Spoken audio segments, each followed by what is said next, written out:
Lo primero que vio Ramón Danzos Palomino al abrir los ojos no fue un amanecer, sino una sombra, la de un hombre armado recortada en la puerta de una choza, y lo último que aprendería demasiado pronto fue esto.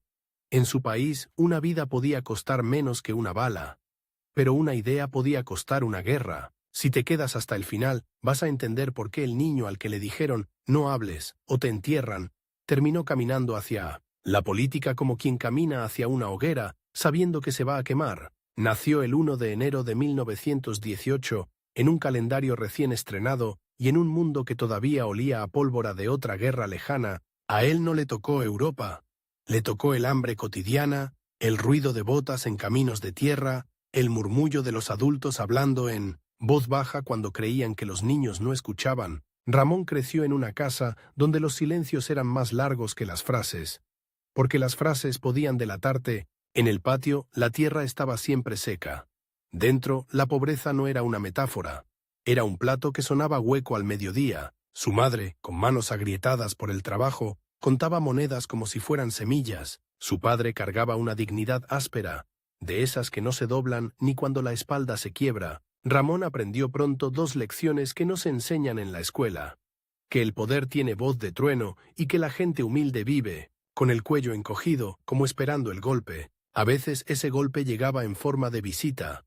Hombres que no pedían permiso, que entraban a revisar, a preguntar, a recordar quién mandaba. La primera vez, Ramón no lloró. Se quedó mirando los cinturones, las hebillas brillantes, la manera en que la autoridad se apoyaba en el metal como si el metal fuera razón suficiente. Pero la infancia también tuvo momentos de luz, y esos momentos, por raros, lo marcaron más. Una tarde, un maestro ambulante apareció en la zona.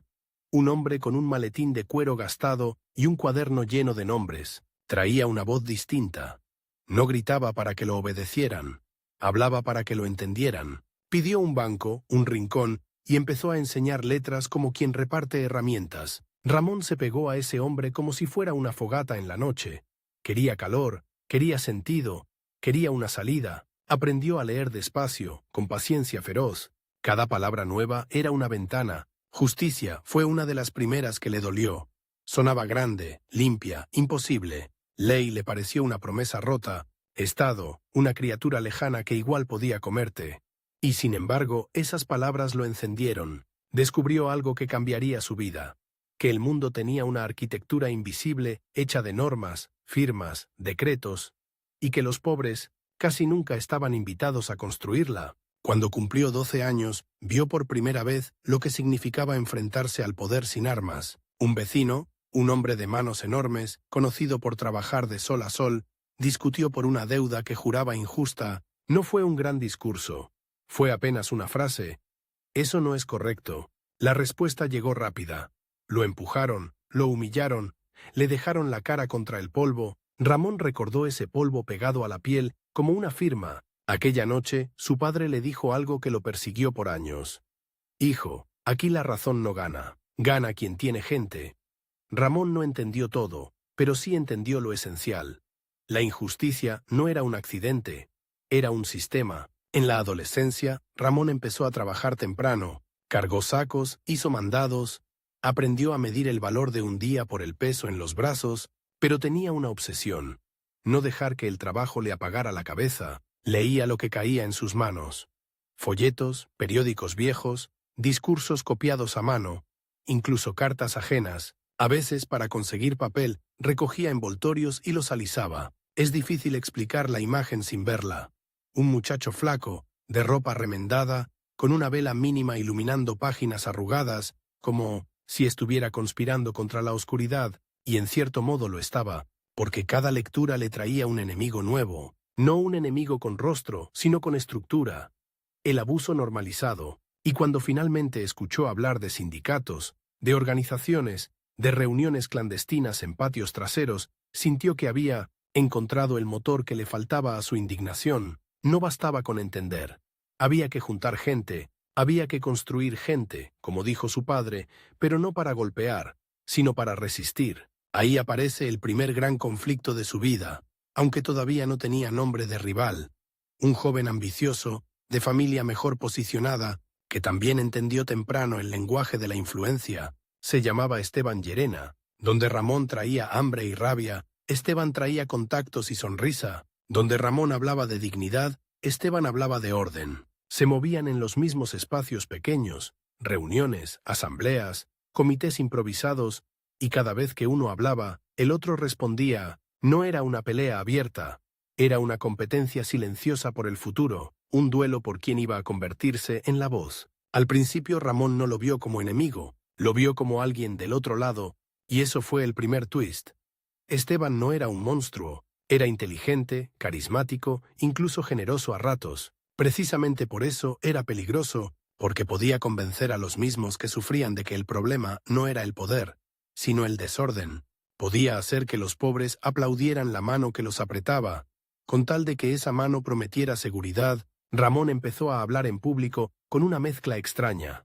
No era orador de escuela, era orador de herida. Su voz no era perfecta, pero tenía algo que no se aprende: urgencia. Cuando decía «no es justo», no sonaba a consigna, sonaba a memoria, y la gente lo escuchaba porque en sus palabras se reconocía. A veces, al terminar una reunión, alguien le apretaba el hombro con fuerza, como si con ese gesto le pasara un encargo. Siga. Ese siga se convirtió en su combustible, y en su condena, porque cada paso hacia la organización era un paso hacia el peligro. Llegaron las primeras advertencias, un papel doblado bajo la puerta, un desconocido esperándolo en una esquina, un mensaje pronunciado sin mirar a los ojos: deje de meterse donde no le llaman, y entonces la escena que lo empujó definitivamente.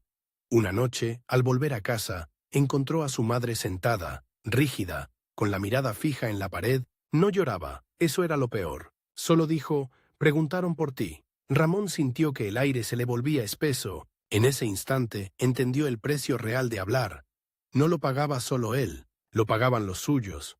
Tuvo que decidir con una rapidez brutal: o retrocedía y sobrevivía, o avanzaba y los arrastraba a todos a un abismo. Esa es la clase de decisión que define una vida. Ramón eligió avanzar, pero con estrategia. Comenzó a moverse más, a variar rutas, a reunirse en lugares distintos, a hablar menos de nombres y más de ideas. Aprendió, sin que nadie se lo enseñara, el arte de la prudencia en tiempos de miedo, y en ese aprendizaje se cruzó un dato que lo cambió. Alguien le habló de una beca modesta, un curso, una posibilidad de formarse en 1905, temas administrativos y legales. No era una universidad de mármol, era un salón prestado, bancos viejos, un pizarrón cansado, pero para Ramón era una puerta. Se presentó, insistió, trabajó de día y estudió de noche. Mientras otros dormían, él memorizaba términos que sonaban como armas nuevas. Procedimiento, reglamento, derechos. Estaba construyendo una armadura con palabras. Esteban Llerena también se movía, y ahí el conflicto se tensó.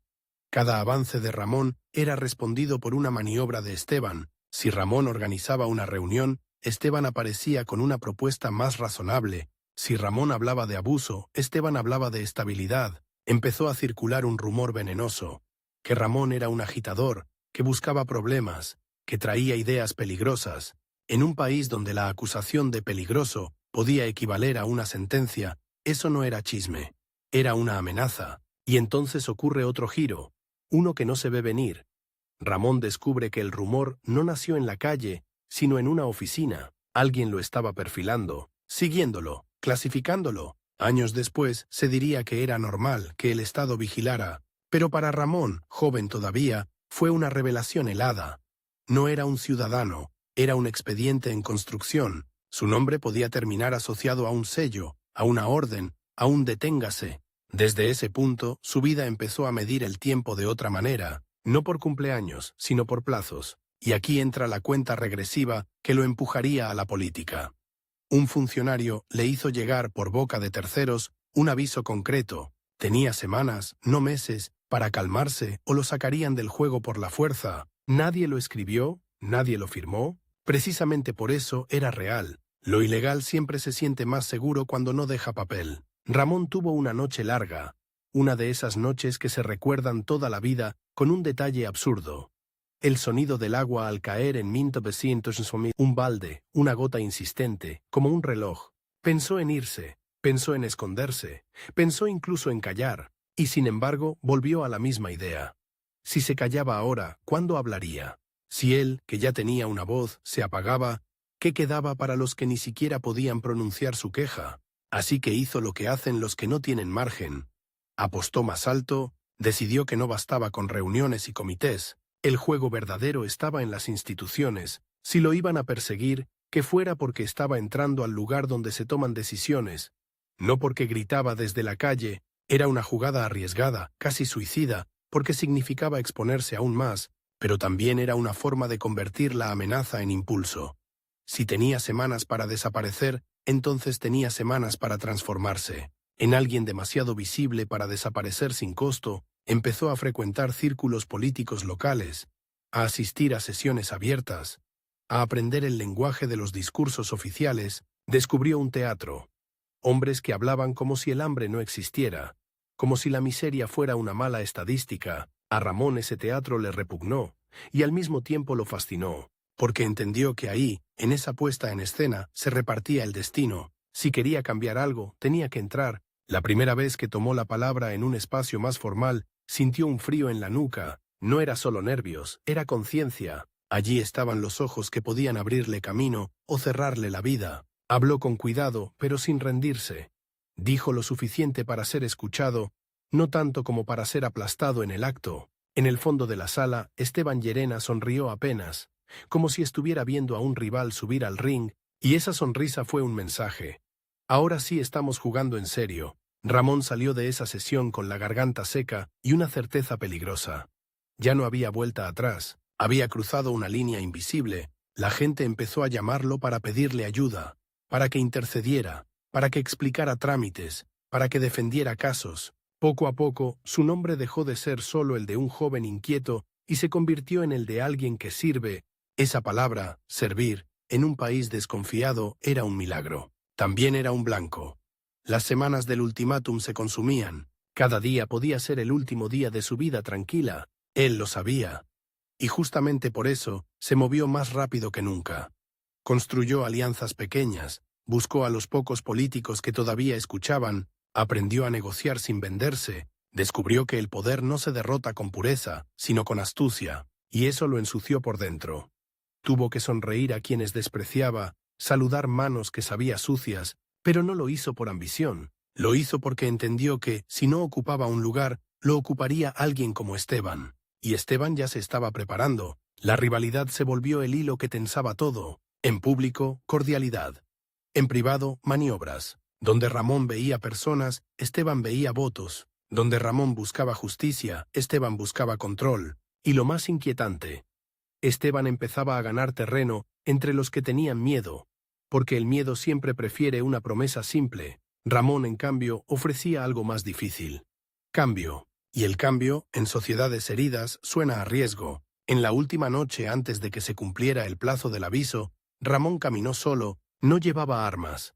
Llevaba un papel doblado, una lista de nombres de personas dispuestas a apoyarlo si se presentaba como candidato local en el siguiente ciclo. No era un triunfo, era una grieta en la pared. Se detuvo bajo una farola, abrió el papel y lo leyó una vez más. Nombres comunes.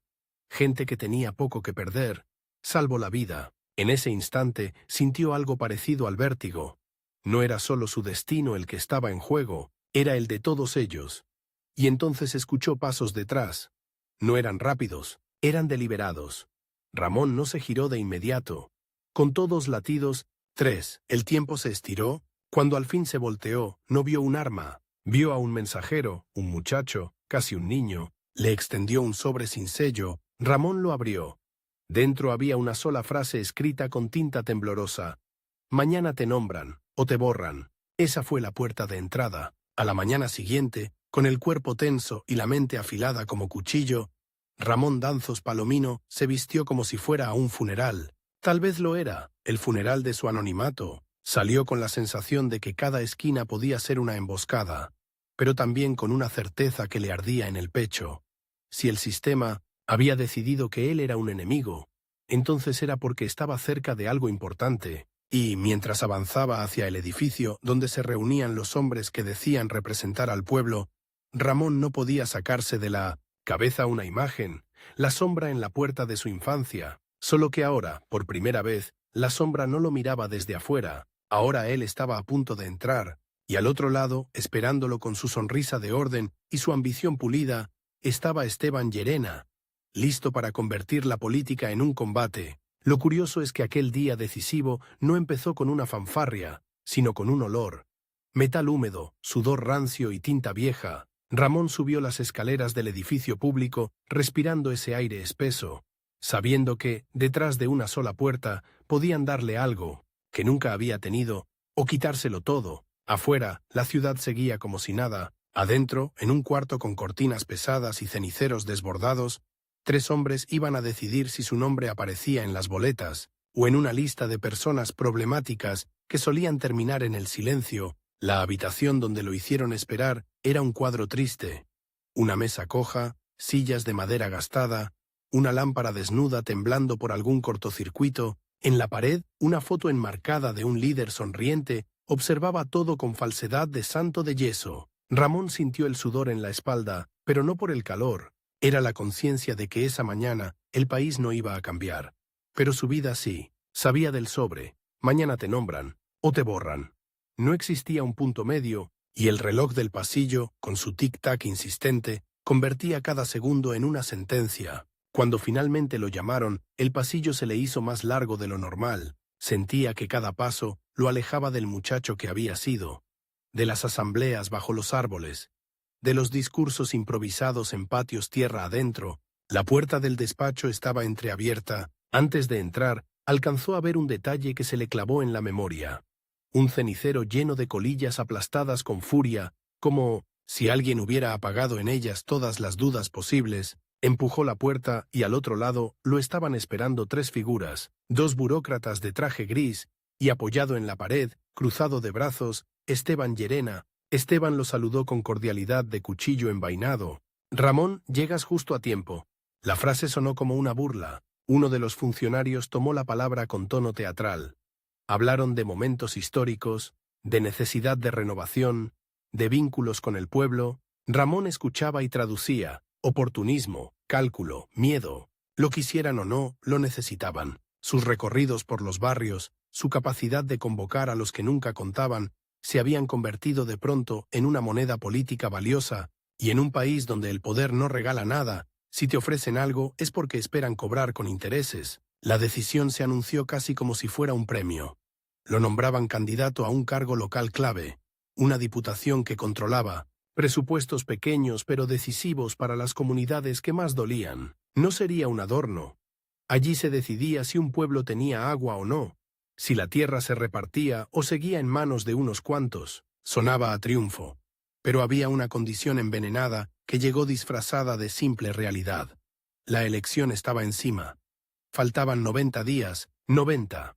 0 recursos, 0 estructura, 0 maquinaria, contra todo un aparato ordenado detrás de Esteban. El tiempo se le clavó como una cuenta regresiva en la piel. 90 días para convertir rabia en votos. 90 días para que el campesino escéptico creyera más en su palabra que en la bolsa de comida que le pondrían enfrente. 90 días para no morir, literal y políticamente, porque en esos años a los candidatos incómodos no siempre los derrotaba la urna. A veces los ganaba una camioneta sin placas en un camino oscuro. En el pasillo, ya fuera del despacho, Esteban se acercó y le habló en voz baja, casi amistosa. «Te lo dije, Ramón, algún día ibas a entrar. Solo espero que, cuando se te acaben las consignas, te queden respuestas». El subtexto era claro. Él se consideraba el adulto del cuarto, el que sabía cómo se jugaba de verdad. Ramón le sostuvo la mirada y por un segundo vio el futuro condensado en aquella sonrisa. Reuniones, acuerdos, traiciones, firmas. 2 caminos, ser absorbido o resistir hasta romperse. Esa misma tarde, en un patio prestado, reunió a su gente. No eran muchos, pero eran intensos. Obreros con manos partidas, campesinos con piel curtida, mujeres que ya habían enterrado demasiados hijos. Les dijo la verdad sin adorno. Nos dan 90 días. O los usamos nosotros, o los usan contra nosotros. No prometió victorias fáciles, prometió pelea. Y en los ojos de esa gente hubo algo que no se encuentra en los manuales de campaña. Desesperación organizada. Los días siguientes fueron un torbellino. Madrugadas en caminos donde la bruma parecía tragar las luces de los camiones, desayunos a base de café aguado y pan duro, discursos improvisados sobre cajones de madera, reuniones en cocinas que olían a frijol hervido y leña, en cada pueblo la misma escena. Un grupo pequeño al principio, miradas desconfiadas, alguna risa incrédula, otro político, murmuraban, y entonces Ramón hacía algo que casi nadie hacía.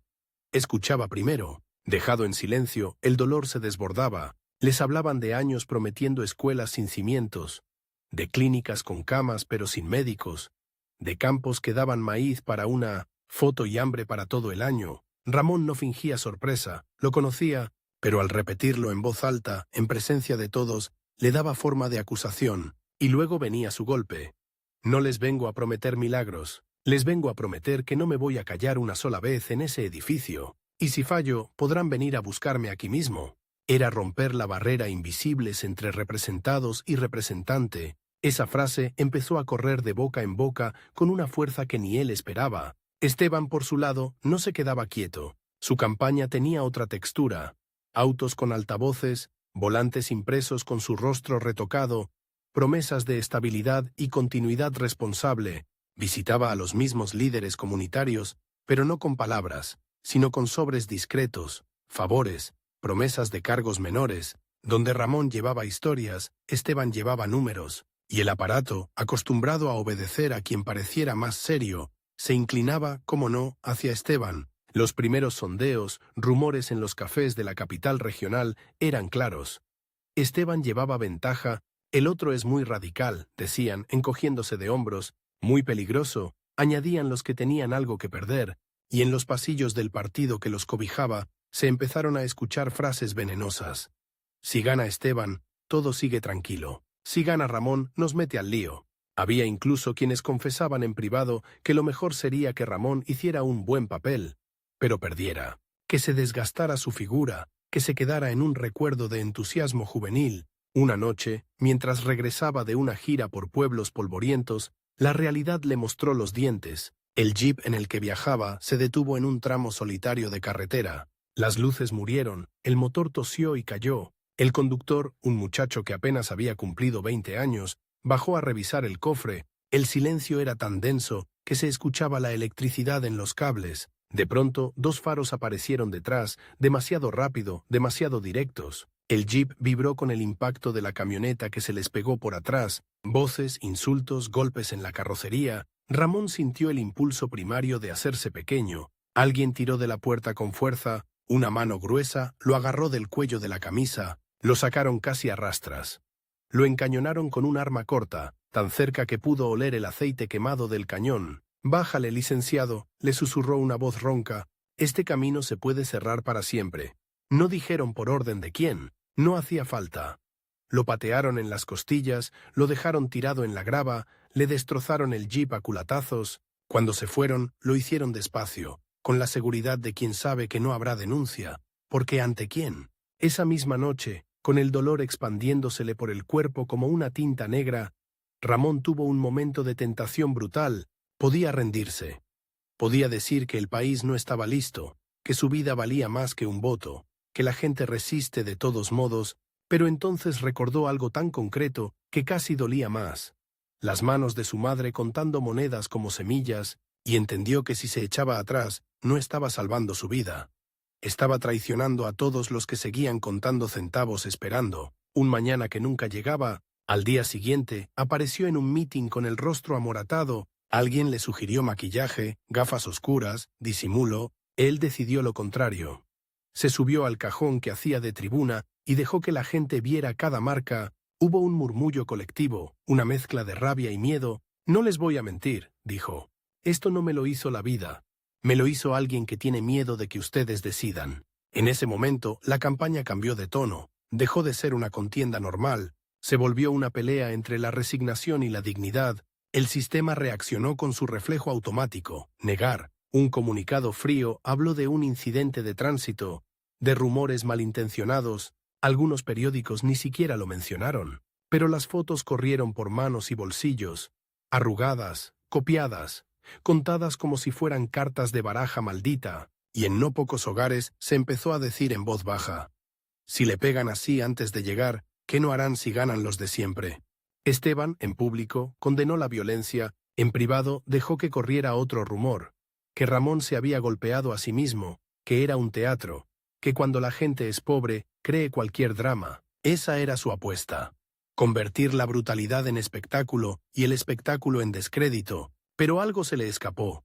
La gente sabe distinguir un moretón actuado de una costilla rota. La vida en los márgenes enseña a leer el cuerpo como se lee el clima. A medida que pasaban las semanas, la cuenta regresiva se volvía insoportable. 60 días, 45, 30. Ramón dormía poco, comía cuando se acordaba. Empezó a notar pequeños signos inquietantes. 2 caras desconocidas en cada mitin, siempre al fondo, siempre serias, sin aplaudir. Un hombre que parecía seguirlo a todas partes, cambiando solo de sombrero. Una misma camioneta estacionada a distancia en los pueblos que visitaba, con los vidrios tan polarizados que funcionaban como espejos negros. El twist inesperado llegó desde dentro del aparato, de un lugar al que nunca habría mirado en busca de ayuda. Un funcionario gris, de esos que parecen parte del mobiliario, se le acercó en un baño del edificio central. Mientras fingían lavarse las manos, el tipo, sin levantar la vista, le dijo en voz baja: tenga cuidado con la última semana. Hay gente que no quiere llegar a la urna con esta incertidumbre. En la manga de su camisa, Ramón alcanzó a ver la marca de una cicatriz recta, antigua, que hablaba de que ese hombre no siempre había trabajado entre sellos y archivadores. ¿Por qué me lo dice?, preguntó Ramón, secándose las manos con una toalla áspera. El funcionario se encogió de hombros, casi imperceptible. Tengo un hijo que vota por usted. No quiero ir a reconocerlo a la morgue. Esa frase lo atravesó. Descubrió que incluso dentro del monstruo del Estado había grietas, gente que, agotada, empezaba a filtrar advertencias. No era amistad, era pura supervivencia cruzada. Desde entonces, la campaña se convirtió también en una operación de guerra preventiva. Cambiaban de ruta a último minuto, variaban los horarios, cancelaban actos si el ambiente olía demasiado a trampa. Ramón se movía como un fugitivo que paradójicamente se hacía cada vez más público. Cuanto más crecía su exposición, más difícil era desaparecerlo sin ruido, y eso era su escudo principal. La visibilidad como chaleco antibalas. En la recta final, con 15 días en el reloj, la tensión era tan evidente que se respiraba. Los discursos de Esteban se endurecieron. Empezó a hablar de elementos extremistas, de aventureros políticos que pueden tirar por la borda la estabilidad lograda. En los corrillos internos se decía que tenía la bendición de figuras muy altas, gente que no aparecía en fotos, pero movía presupuestos con una firma. La prensa cercana a esos círculos publicó columnas donde, sin nombrarlo, describían a Ramón como un agitador peligroso. Era un intento de último minuto por asustar a la clase media. Y entonces, justo cuando parecía que la balanza se inclinaría por el peso de los de arriba, fueron los de abajo quienes la movieron. Campesinos que nunca habían votado se organizaron para caminar kilómetros hasta las casillas. Mujeres que siempre habían dejado la política a los hombres decidieron esta vez hacer fila con sus hijos en brazos. Obreros que antes vendían su voto por una despensa la rechazaron mirando a los ojos al emisario. No fue un acto heroico aislado, sino miles de gestos pequeños que, sumados, empezaron a dibujar otra posibilidad. El día de la elección amaneció con un cielo sospechosamente claro. A las 6 de la mañana, la ciudad olía a mezcla de café, polvo y tinta indeleble. Ramón se miró al espejo antes de salir. Tenía ojeras profundas y arrugas nuevas en la frente. Sonrió sin alegría. Así se ve uno cuando le pesa la historia encima, pensó. Su equipo estaba nervioso. Había rumores de que intentarían reventar casillas, perder urnas en el trayecto, inflar votos en distritos leales a Esteban. Todo lo que durante años se había dicho en voz baja sobre elecciones sucias podía entrar en escena esa jornada. Las primeras horas fueron caóticas. En algunos pueblos las boletas llegaron tarde, en otros nunca. Hubo casillas donde el presidente de mesa se enfermó justo al abrir y hubo que improvisar reemplazos. Ramón pasó buena parte del día en automóvil, recorriendo lugares, tomando notas, llamando por teléfono con una insistencia casi desesperada. No controlaba el aparato, pero podía al menos hacer ruido, y el ruido en esos momentos era una forma de defensa. Al caer la tarde, llegó la noticia que paralizó su corazón por unos segundos. Se había incendiado, por accidente, una bodega donde se almacenaban urnas de una zona que se sabía favorable a él. Las llamas se veían desde la carretera, una columna negra clavada en el cielo como un dedo acusador. Los bomberos llegaban tarde, la policía no sabía qué había pasado. Un hombre lloraba frente al fuego, diciendo una y otra vez: «Ahí estaba mi voto, ahí estaba mi voto». Ramón sintió que todo el aire del día se condensaba en esa escena. ¿De qué servía movilizar gente si una chispa podía borrarlo? Luchó contra el impulso de dejarse caer en la cuneta, se obligó a pensar como el enemigo. Si habían quemado esas urnas era porque las necesitaban. Significaba que su fuerza era real, tan real que había que apagarla a manotazos. Y esa certeza, amarga como era, le dio una energía feroz. Llamó a la prensa que todavía se atrevía a escucharlo. Denunció con nombres, mostró fotos. Hizo de la bodega ardiendo un símbolo del miedo del poder. La noche llegó con su propio ruido. Radios crepitando, voces nerviosas, cifras que subían y bajaban en pizarras manchadas de tiza. En la sede oficial, Esteban caminaba de un lado a otro, con aparente calma, pero apretando tanto los puños que los nudillos se le ponían blancos. Tenía información privilegiada. Hablaban de ventaja cómoda, de margen manejable. A cierta hora, incluso se permitió servirse un whisky doble. Convencido de que el ritual de la victoria estaba en marcha, Ramón, en cambio, esperó en una oficina prestada. Paredes desnudas, un ventilador que hacía más ruido que viento, apenas había sillas suficientes, algunos de sus compañeros se sentaban en el piso, otros dormitaban con la cabeza apoyada en las mesas. La radio, con volumen bajo, repetía resultados parciales contradictorios. Lo poco que llegaba de las zonas rurales era alentador.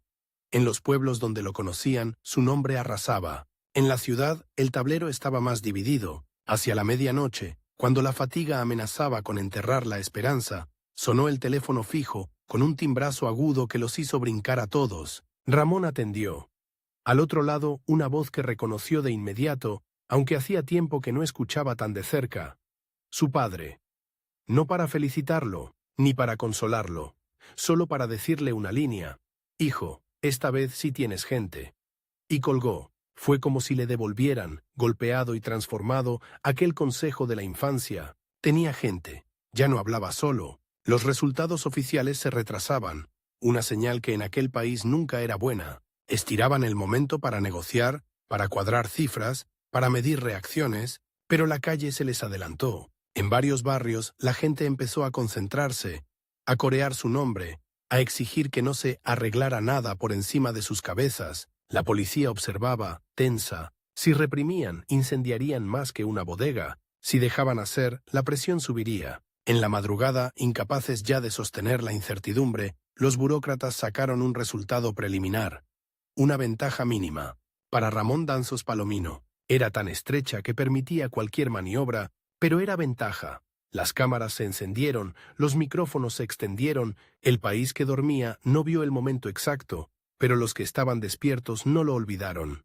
Un hombre con voz cansada, leyendo un papel con manos temblorosas, declaró que, salvo cambios en el conteo final, el nuevo representante de ese distrito era aquel muchacho, que había aprendido a leer con papeles arrugados y velas cortas. Esteban contuvo la ira como pudo, sonrió para las fotos, habló de respeto a las instituciones, prometió colaborar desde donde corresponda, pero sus ojos decían otra cosa.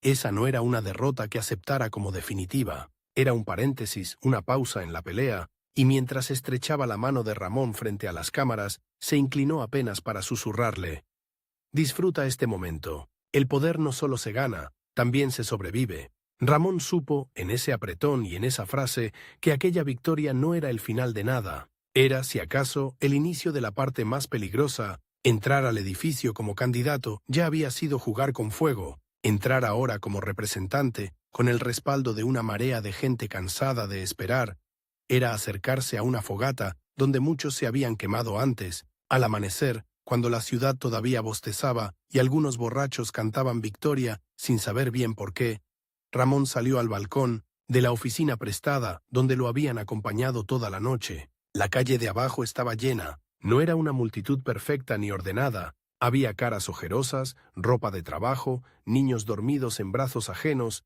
Gritaban su nombre no como si fuera un héroe, sino como si fuera un aliado. Y eso era aún más pesado. Él levantó la mano, no para saludar, sino para pedir silencio. Cuando la bulla se apagó, dijo una frase que no había pensado antes, pero que le salió desde esa mezcla de miedo y determinación que lo había guiado hasta allí. Hoy no gané yo. Hoy se coló una rendija en una puerta que llevaban años intentando soldar. Si no entramos todos, la cierran otra vez. Nadie lo sabía todavía, pero esa rendija lo llevaría mucho más lejos de lo que él mismo imaginaba. Lo sacaría de los patios de tierra para sentarlo en mesas donde el menú principal eran decisiones que afectaban a millones. Lo pondría frente a leyes, presupuestos, decretos. Lo enfrentaría a Esteban en escenarios más altos, más peligrosos, donde los errores no se pagaban con manchas en la reputación, sino con desapariciones discretas. Y mientras el sol se levantaba sobre una ciudad que sospechaba que algo había cambiado, aunque no supiera aún qué, Ramón sintió por primera vez, con una nitidez casi cruel, el peso de la palabra que había perseguido desde niño. Poder, no como privilegio, sino como deuda. Supo que a partir de ese día, cada decisión sería un paso al borde del abismo, y que en ese filo siempre habría alguien, amigo, rival, burócrata anónimo, empujando, tirando, midiendo cuánto resistía antes de caer. Los 90 días se habían acabado. La cuenta regresiva, sin embargo, apenas empezaba, porque ahora, dentro del sistema que lo había intentado borrar, Ramón Danzos Palomino iba a descubrir que conquistar un cargo era solo la primera batalla. La verdadera guerra era otra. Usar ese cargo para cambiar algo, antes de que el sistema, o Esteban, o ambos, encontraran la forma de convertirlo en una estatua inútil o en un nombre más en la lista de los que se atrevieron demasiado. El edificio al que entró como diputado no tenía nada de épico. Pasillos largos, pintura descascarada, el olor a café recalentado mezclado, con papel húmedo y un zumbido constante de ventiladores viejos, pero el verdadero contraste lo golpeó en el pecho. Afuera lo llamaban la rendija, el que se coló, el nuestro. Adentro, en cuanto cruzó el arco metálico, dejó de ser Ramón y se convirtió en una cifra, un voto en un tablero, una firma al final de un oficio, y en ese lugar, una cifra puede comprarse, quebrarse o borrarse con la misma frialdad con la que se archiva una carpeta. La primera mañana le asignaron una oficina que parecía castigo, una ventana que no cerraba bien, un escritorio con una pata calzada por un libro viejo y una silla que crujía como si protestara cada vez que alguien intentaba sentarse a trabajar. Sobre la mesa lo esperaba una montaña de expedientes con sellos rojos. Urgente, decían algunos. Confidencial, otros. Ramón los abrió uno por uno y sintió la misma sensación que tuvo de niño frente a las cuentas de la casa. Números que no cuadran, promesas que se evaporan, gente que paga lo que no debe. Ahí estaban, en tinta oficial, los pueblos que había recorrido. El presupuesto para la clínica, que solo existía en discursos. El dinero, para el pozo que jamás se perforó. La compra de maquinaria que nadie vio. El papel era impecable, la realidad una herida. Esa misma semana lo invitaron, la palabra era amable, pero el tono no, a una reunión de coordinación, un salón amplio, aire acondicionado demasiado frío, y una fila de hombres con corbatas idénticas, hablando con una seguridad que no venía de la razón, sino de la costumbre. Esteban Llerena estaba allí, como si nunca se hubiera ido. No ocupaba un cargo electo, pero se movía con la naturalidad de quien conoce cada bisagra del poder. Lo presentaron como asesor estratégico del bloque, una forma elegante de decir, el que viene a vigilar. Cuando Ramón entró, Esteban le dedicó esa sonrisa de cuchillo envainado, la misma de la campaña, solo que ahora no había cámaras que la domesticaran. Se acercó, le dio un abrazo breve, como de pariente falso, y susurró: «Bienvenido al laberinto. Aquí los héroes se pierden rápido». Luego, en voz alta, lo elogió. «El diputado Danzos trae aire fresco». La sala aplaudió con palmas tibias. Ramón entendió el mensaje. «Te celebramos. Mientras no rompas nada». El primer conflicto fue tan pequeño que, por eso mismo, era mortal. El presupuesto anual para obras rurales tenía una partida que todos trataban como un botín ya repartido. A Ramón le ofrecieron orientarlo para que no cometiera errores. Le explicaron con paciencia de maestros que lo sensato era aprobar el plan tal como estaba. Caminos en zonas donde vivían aliados, del partido, escuelas en municipios estratégicos, agua potable donde convenía políticamente, no donde hacía falta. A cambio, le prometieron algo que sonaba a progreso inmediato. Una bolsa discreta para gestión, para que pudiera llevar resultados rápidos a sus comunidades. Así funciona, dijeron. No es corrupción, es gobernabilidad. Él pidió el desglose, quiso ver nombres, contratos, empresas. El ambiente cambió. Se hizo un silencio raro, como cuando una tormenta corta el canto de los pájaros. Un diputado mayor, con cara de sueño eterno, le habló sin agresividad.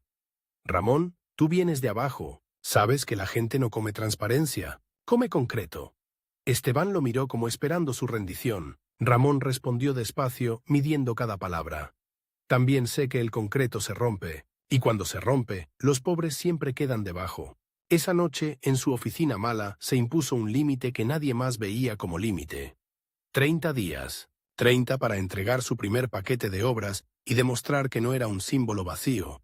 30 para cumplir lo que había dicho en campaña. Pueden venir a buscarme aquí mismo. La cuenta regresiva volvió, pero ahora no era contra una elección. Era contra la decepción. Y la decepción mata a un líder más rápido que cualquier bala, porque no deja mártires. Deja vergüenza. El sistema respondió con una precisión quirúrgica. Le retrasaron oficios, perdieron documentos, le devolvieron solicitudes con observaciones absurdas. Un trámite que debía durar una semana se convertía en un pantano de meses, y cuando Ramón alzaba la voz en comisiones, lo felicitaban por su pasión. Pero le recordaban que hay tiempos institucionales. Por primera vez vio el mecanismo real. El poder no siempre te golpea. A veces solo te cansa. Te deja gastar la vida contra una puerta que no abre, hasta que un día tú mismo pides una llave. Y la llave viene con precio. A los 10 días, cuando el reloj interno de Ramón ya le apretaba el cuello, apareció la primera oferta clara. Un empresario local, de esos que siempre están cerca del presupuesto como un imán, llegó con una carpeta y un reloj caro. Diputado, usted quiere resultados. Yo también. Tengo maquinaria, tengo gente, tengo rapidez. Usted solo tiene que firmar aquí. El contrato era grande, la obra se vería, la gente aplaudiría. El problema estaba en una línea escondida. El costo inflado como un animal hinchado de agua. Ramón sintió un impulso físico de decir que no, pero también sintió la tentación. 30 días no perdonan. Pidió tiempo. Esa misma tarde, su asistente encontró algo más. La empresa era pantalla. Detrás estaba un consorcio ligado a Esteban, un círculo perfecto. Ramón lo comprendió con una claridad helada. Su rival no buscaba derrotarlo en un debate. Buscaba convertirlo en cómplice. Porque un cómplice no denuncia, un cómplice se calla, y un hombre callado ya no es amenaza. El primer twist llegó por el lado menos heroico, un portero, un hombre viejo que barría el pasillo todas las noches, casi invisible, le dejó un sobre sin remitente en el cajón del escritorio. Dentro había fotocopias, facturas, nombres, firmas, y una nota escrita a mano. Si quiere pelear, pelee con esto, pero hágalo rápido. Hay gente que ya le está contando los días. Ramón sintió un escalofrío. Ya no era solo su cuenta regresiva de 30 días. Era otra, silenciosa, en manos de quienes se creían dueños del edificio. La decisión no podía esperar. En la siguiente sesión de comisión, cuando tocó votar el presupuesto, Ramón pidió la palabra. No alzó la voz, no hizo teatro. Solo leyó, con precisión, 3 cifras, 3 municipios, 3 contratos que no correspondían con ninguna obra real. Nombró a la empresa fantasma, y luego soltó la frase que le quemaba la lengua desde hacía días. Si aprobamos esto, estamos robando agua, escuelas y medicamentos, no del Estado, de niños. Se oyó un murmullo, como de animales inquietos. Un diputado golpeó la mesa, otro pidió un receso por orden. Esteban no dijo nada al principio. Solo observó con esa calma de quien ya tiene planes alternos, y cuando por fin habló, su voz fue suave. Ramón, cuidado. Aquí todos tenemos familia. No fue amenaza directa, fue peor. Fue recordatorio. El poder no te ataca a ti, ataca tus vínculos. Esa tarde, el teléfono de Ramón sonó sin parar. Primero, llamadas de líderes comunitarios orgullosos. Por fin alguien dijo algo. Luego, llamadas de compañeros nerviosos. Te van a aislar. Y al anochecer, una llamada sin número. Nadie habló. Solo se oyó una respiración larga, como la de alguien que sostiene una decisión. Después, un clic. Ramón se quedó mirando el auricular como si fuera un animal venenoso. La represalia fue inmediata y elegante. Lo removieron de una subcomisión clave por reorganización interna, le cortaron acceso a información, le negaron un vehículo oficial, lo dejaron caminando por el edificio como un intruso. La prensa cercana al bloque publicó una nota. Diputado populista obstaculiza el desarrollo. Esteban apareció en radio con tono paternal.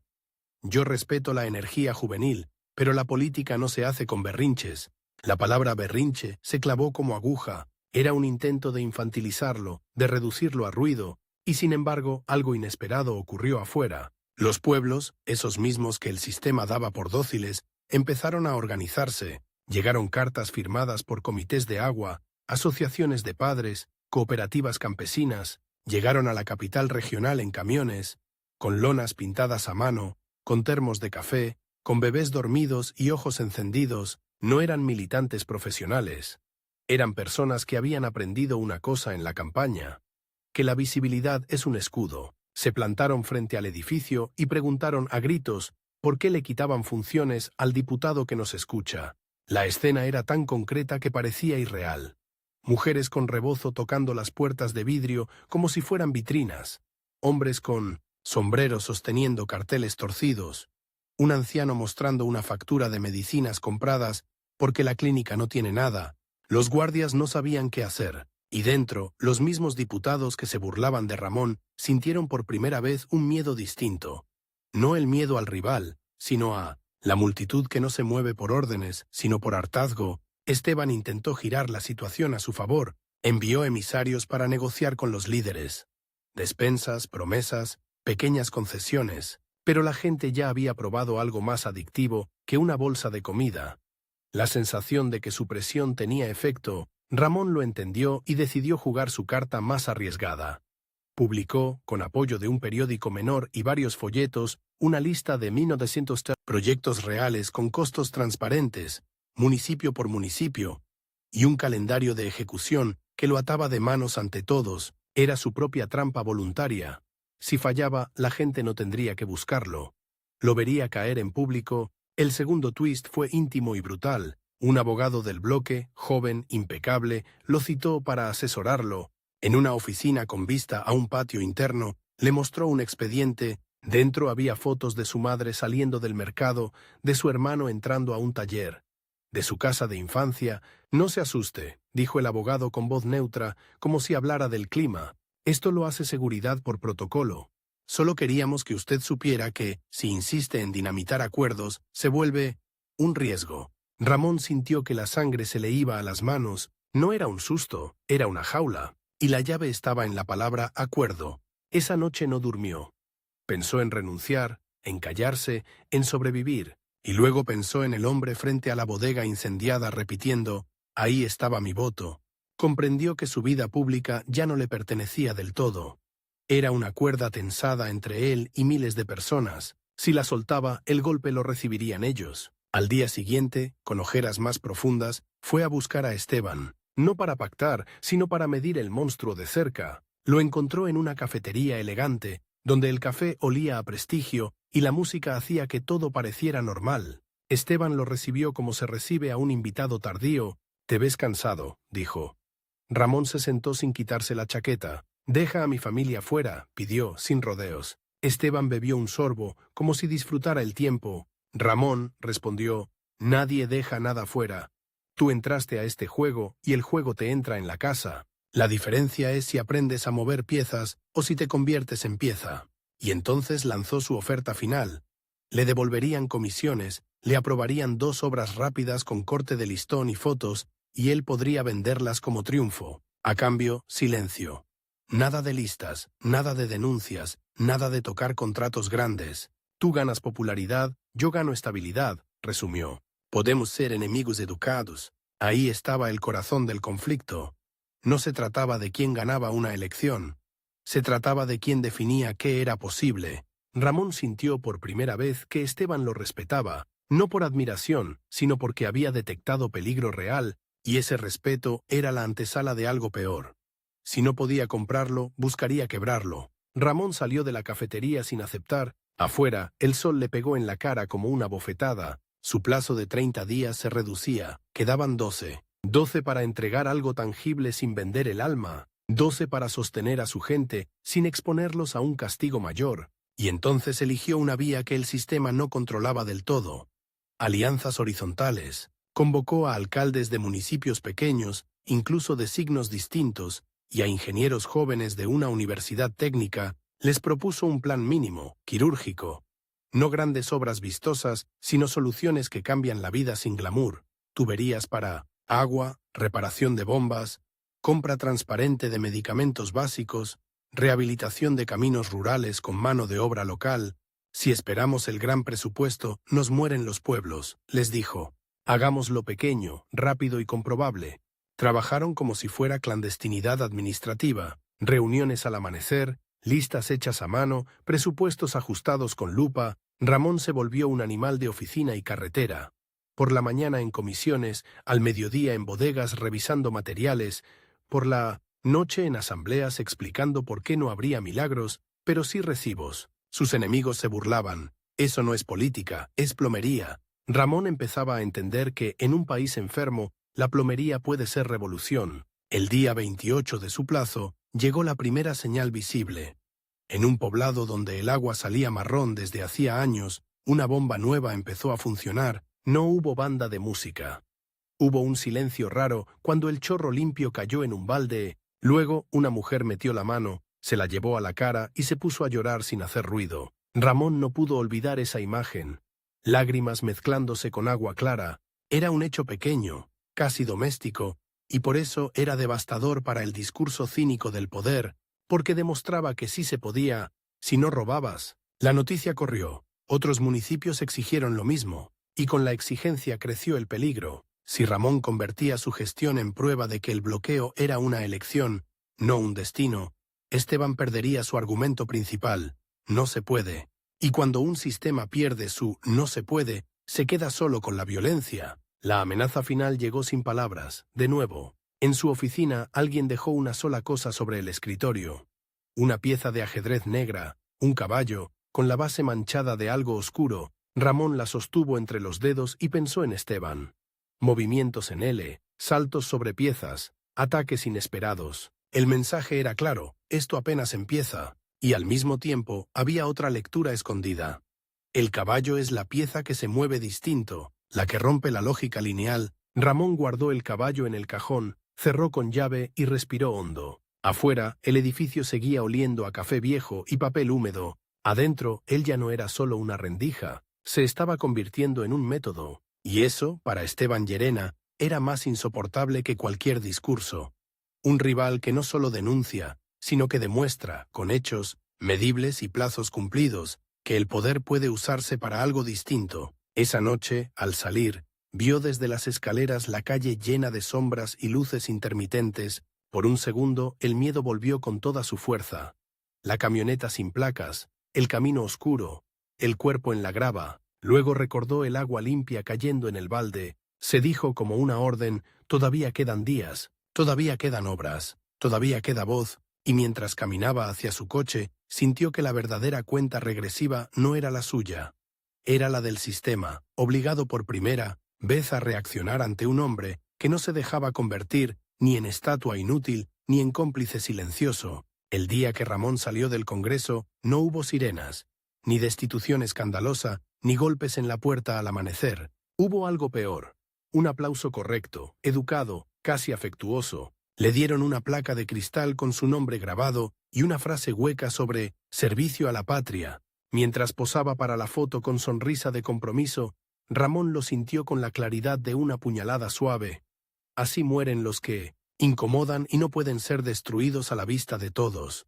Se les despide como si fueran parte del decorado, se les empuja hacia la salida con palmaditas en la espalda hasta que se convierten en anécdota. El contraste era brutal. Afuera, los pueblos seguían gritando su nombre en camisetas gastadas.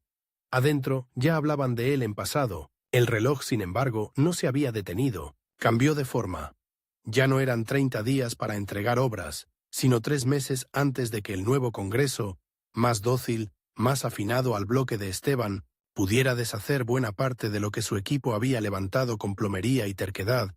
3 meses para blindar lo que se pudiera, dejar papeles, convenios, comités, 3 meses antes de que la marea regresara a su cauce habitual y se tragara lo que habían abierto a punta de uñas. En esas semanas finales, Ramón no pisó casi el salón de sesiones, vivió en archivos, notarías, asambleas, firmó convenios de agua entre municipios y comités ciudadanos que no dependían solo del presupuesto federal, sino de cuotas mínimas vigiladas por la gente, redactó reglamentos internos para clínicas rurales donde los insumos se registraban como si fueran oro, creó con ayuda de universitarios obsesivos un sistema rudimentario pero funcional, una red de veedurías campesinas que no necesitaban permiso del Congreso para existir. Era, en términos políticos, una herejía.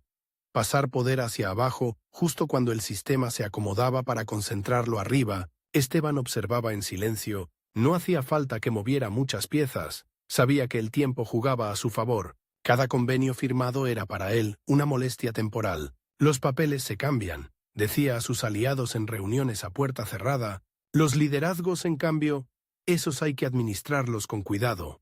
El verdadero problema no eran las bombas de agua ni las listas de medicamentos baratos. Era la idea, contagiosa como una fiebre, de que se podía gobernar sin pedir permiso a los viejos caciques. El primer golpe llegó disfrazado de procedimiento técnico, una auditoría rutinaria sobre el uso de recursos en obras rurales. El informe, filtrado a la prensa cercana al bloque, señalaba irregularidades en varios proyectos impulsados por el equipo de Ramón, retrasos, recibos con firma ilegible, cambios en los presupuestos originales. Nadie mencionaba que los retrasos eran fruto del sabotaje burocrático o que los cambios habían permitido abaratar costos. En titulares, la historia era más simple. Exigen investigar red de clientelismo vinculada a exdiputado. Fue un twist dolorosamente previsible.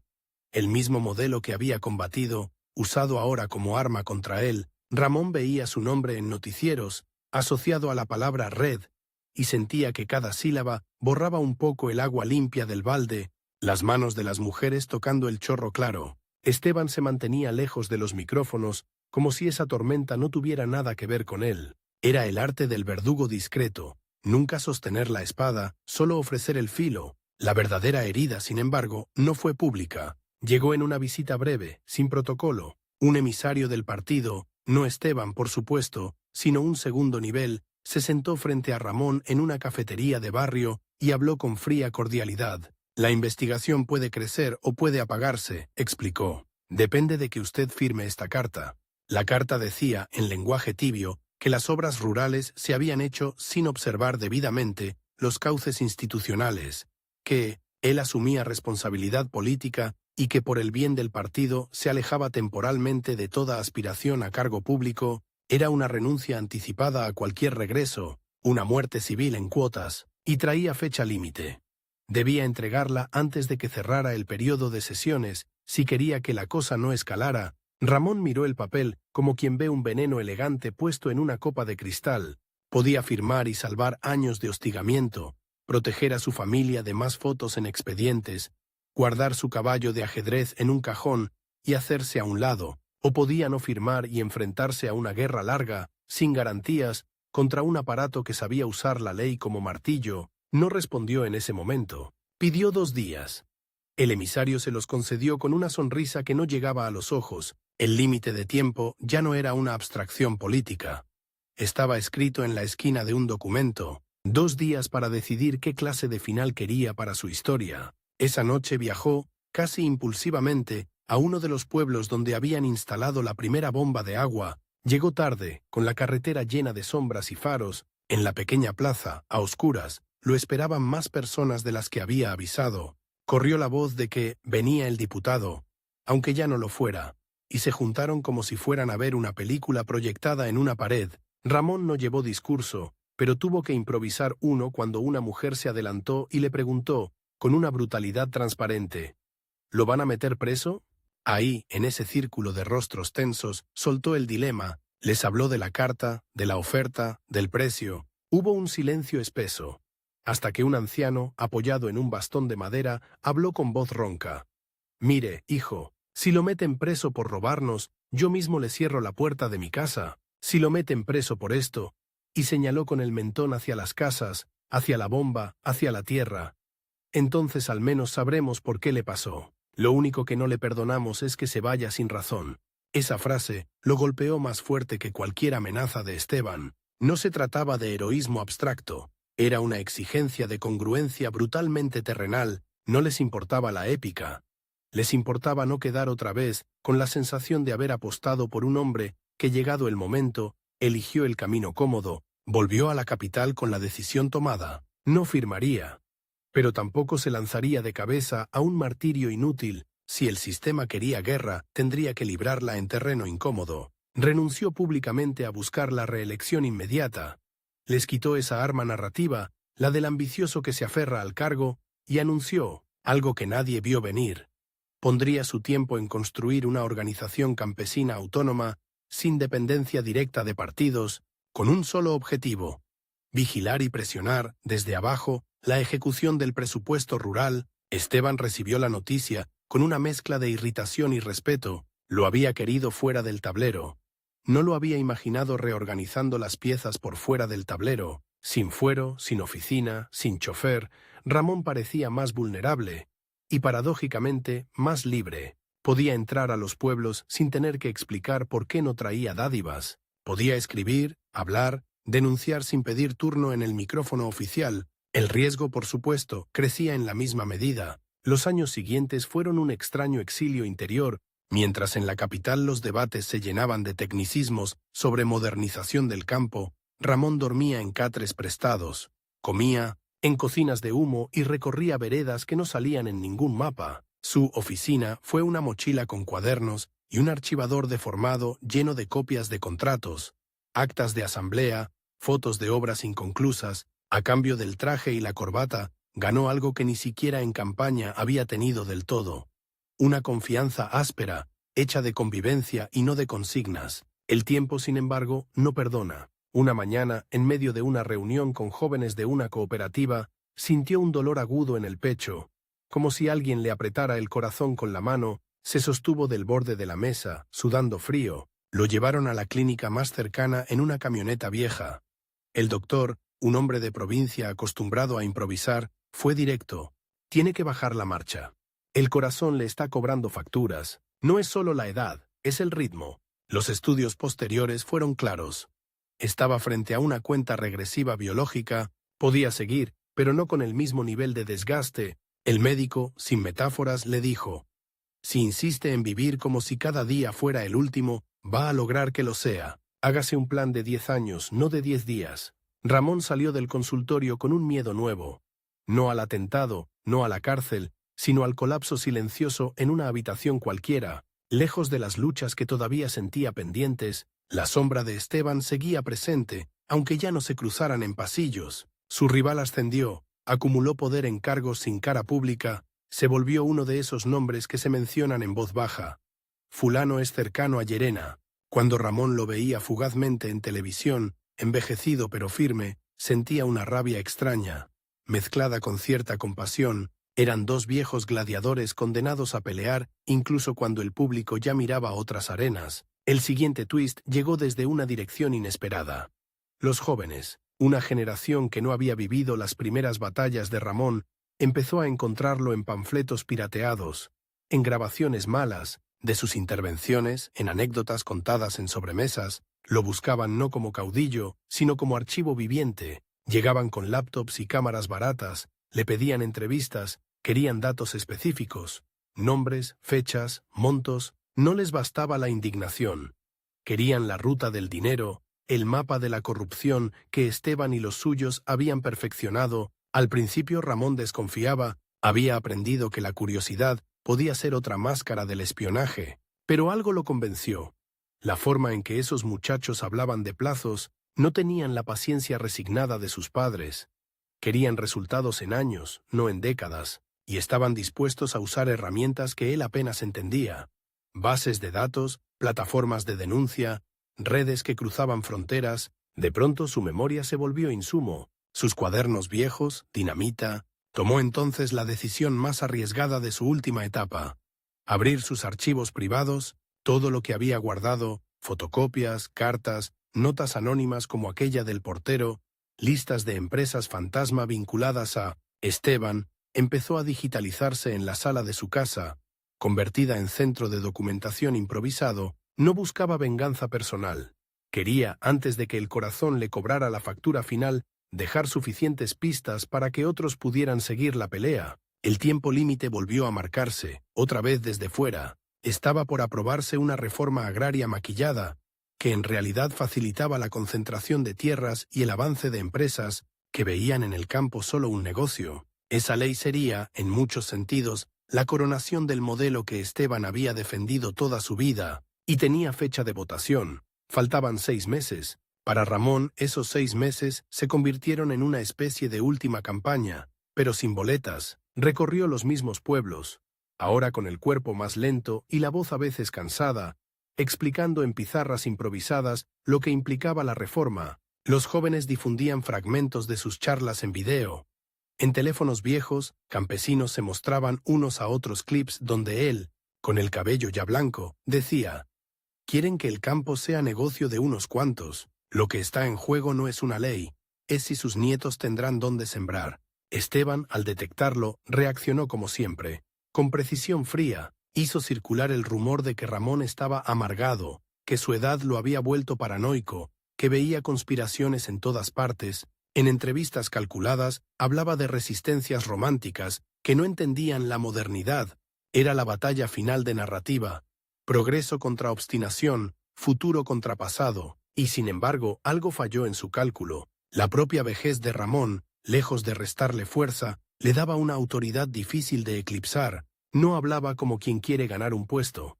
Hablaba como quien ya lo tuvo, lo perdió y entendió su pequeñez frente a la vida real de la gente. Sus manos temblorosas, sosteniendo papeles amarillos, eran un contraste brutal contra los gráficos brillantes que mostraban los defensores de la reforma. En una de esas giras agotadoras, en un pueblo polvoriento donde la plaza se llenó más de lo esperado, sucedió el último encuentro, cara a cara entre los dos rivales. Esteban había ido a explicar la reforma, confiado en su capacidad de control. No sabía que Ramón estaba en la región. El choque fue inevitable. Los altavoces, con eco y ruido, transmitieron una escena que muchos recordaron como un duelo de sombras y luces al atardecer. Esteban habló primero, con su discurso pulido. Productividad, inversión, competitividad. Cuando terminó, un joven tomó el micrófono y, saltándose el protocolo, preguntó: «¿Y qué le responde a él?». Señalando a Ramón, que estaba en una esquina, casi como asistente cualquiera, el murmullo fue inmediato. No podían evitarlo. Iban a compartir escenario una última vez. Ramón caminó hasta el micrófono, sintiendo cada latido como un tambor. Sabía que el corazón le jugaba en contra, que un enojo demasiado fuerte podía dejarlo ahí mismo, frente a todos. Tenía, en el mejor de los casos, unos minutos. Era el tipo de límite de tiempo que había marcado toda su vida. Solo que ahora, el reloj era su propia carne. No hizo acusaciones estridentes, no mencionó expedientes ni empresas fantasma. Dijo algo más simple, más peligroso: «Miren sus manos». Invitó a los presentes a levantarlas, manos con callos, con tierra, con cicatrices. Todo lo que ellos llaman inversión empieza en esto, señaló. Luego miró a Esteban y añadió, casi con ternura cansada: «Nosotros ya somos viejos, Esteban. Tú quieres que la historia diga que modernizaste el campo. Yo solo quiero que diga que los que vienen después decidieron con información completa. Por eso estoy aquí. No para ganar, sino para que no les vuelvan a mentir sin que ustedes lo sepan». El silencio que siguió fue raro, denso. No hubo vítores inmediatos ni abucheos, solo una sensación de grieta en el discurso oficial. Por primera vez, quizás, Esteban pareció verdaderamente viejo, no por las arrugas, sino por la imposibilidad de controlar todas las interpretaciones. La batalla ya no era entre ellos dos.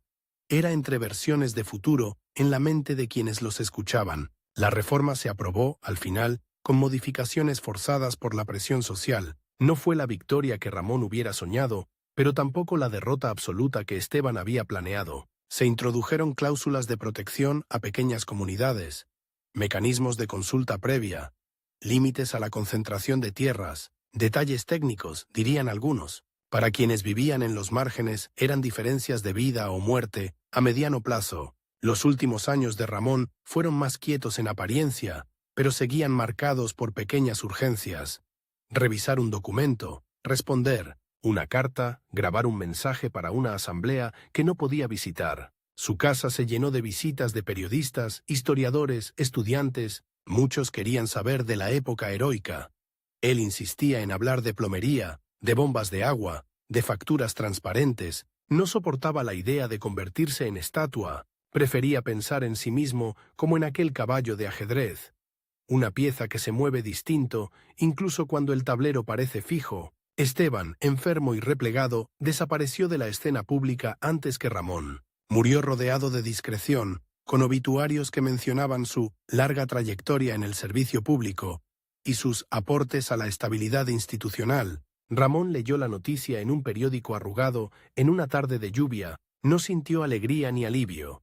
Sintió un cansancio antiguo, como si una parte de la tensión que lo había mantenido en pie se disolviera sin ceremonia. Cuando, años después, llegó su propio final, no fue en la tribuna ni en la carretera, sino en una cama limpia, en una habitación modesta, donde colgaban fotos descoloridas de campañas, asambleas, rostros anónimos. En la mesita de noche, junto a los lentes y una libreta de notas, seguía el mismo caballo de ajedrez que alguien había dejado como amenaza tantos años antes. Se había vuelto su recordatorio íntimo de que siempre hay movimientos raros, posibilidades oblicuas, caminos que no estaban en el manual. Su legado no quedó en una ley con su nombre, ni en un retrato colgado en un salón solemne. Quedó en prácticas, comités que seguían revisando cuentas sin esperar órdenes, jóvenes que aprendieron a desconfiar de cualquier poder que pidiera obediencia a cambio de protección, comunidades que sabían que el agua limpia no era un milagro, sino el resultado de facturas claras. Quedó también en una certeza incómoda para quienes heredaron el viejo sistema, que por más que intenten, siempre habrá alguien dispuesto a convertirse en rendija, a colarse por la grieta y a recordarles que el tiempo, el de ellos, el del sistema, también tiene fecha de caducidad. Y así, mientras los años avanzaban sin preguntar, la figura de Ramón Danzos Palomino se fue transformando de personaje polémico a historia contada al calor del café. El hombre que vivió su vida entre cuentas regresivas y rivales poderosos, que se negó a ser estatua o cómplice y que entendió, quizá tarde pero a tiempo, que la verdadera victoria no estaba en ocupar el centro del tablero, sino en enseñar a otros a mover sus propias piezas, aunque el tablero parezca, una y otra vez, inclinado en su contra.